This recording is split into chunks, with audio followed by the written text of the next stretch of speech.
Start with the feet close together. Find your center of balance.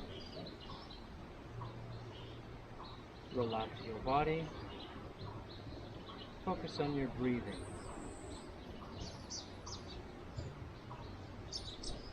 And when you begin, you sink your weight to the right side.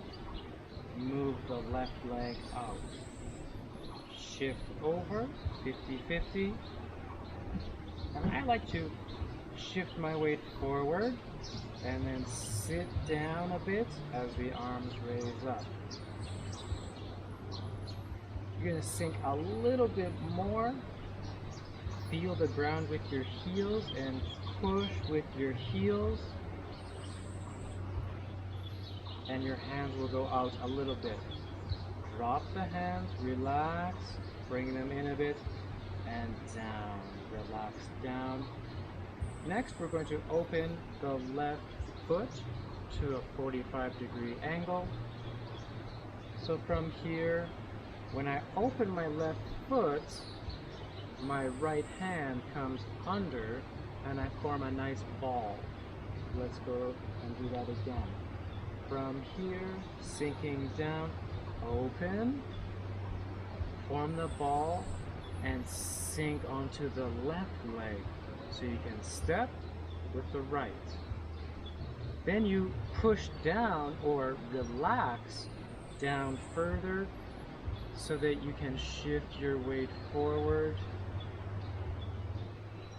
And then now I feel more weight on this leg. As I do that, I'm actually turning the waist a little bit, or it turns by itself, and also my hands turn around the ball so that I'm, I guess it's a defense and offense at the same time here, but just think about holding a ball. Okay, let's try again. Feet together, sink into the right, open with the left. 50-50. Forward, back, and sit. Push down with the heels, and your arms extend a little. Relax. Bring them back in. Relax down. Open to the left. Step with the right. Push down. Rotate. And face front. Very good.